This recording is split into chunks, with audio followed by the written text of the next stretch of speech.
move, yeah. That happens, Galactus immediately takes off to access the Beyonder itself and say, you can cure my desire to consume energies of various life-sustaining planets. And as soon as he gets up there, he's immediately just kind of batted away alongside Doctor Doom, who of course is following Galactus to try to figure out what's going on with the Beyonder himself. Now again, this was a huge moment, right? And you guys who are familiar with comics know this is a huge moment. Galactus is no small thing, right? Galactus consumes planets. The guy can create life, destroy life. The guy can do virtually anything, right? So long as he has the energy to do it. And to see him just kind of swatted away by some energy source out there is massive, because it's almost like Captain America just being hit by the Incredible Hulk, and like being hit by like Worldbreaker Hulk, right? Just being swatted away and sent flying. Because it's not like Galactus stutters back and is like, man, that was a really hard punch. No, he's totally like unconscious, right? He was knocked out cold. And that's kind of a crazy thing to see happening. Now, following that, everybody's basically immediately transported to Battleworld. And this is when things basically start to pop off. Because what you have, and it's kind of interesting that you get it, what you have is the infighting among the heroes. And you wouldn't expect that, right? You would expect that heroes would be like, okay guys, let's get to work. Like, let's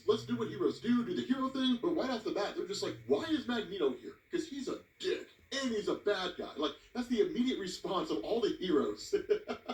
And it's kind of funny because they don't initially go to attack him. I mean, they kind of question him a little bit, but they don't initially go to attack him. And instead, he's just kind of like, okay, so like, I'm done with this, right? He basically declares non-neutrality and leaves. Now, something else that I want to point out here is a character that's going to become important in the future of the Marvel Cinematic Universe. And this is Monica Rambeau, also known as Spectrum. Now, at the time of this comic, she's known as Captain Marvel, the second person to don the name of Captain Marvel. But Spectrum was super powerful. Now, the funny thing about this is that for all the vaunted ability she had, she wasn't nearly as powerful as she would become, right? During Al Ewing's Ultimates, when she was working alongside Black Panther, Blue Marvel, Carol Danvers, and those characters. Yo, so what's up? I've been labeling my Admiral Boss 13 Precincts since the year 2013. I'm Christopher Mastronardi, where Bob sent me Mad Dangerous.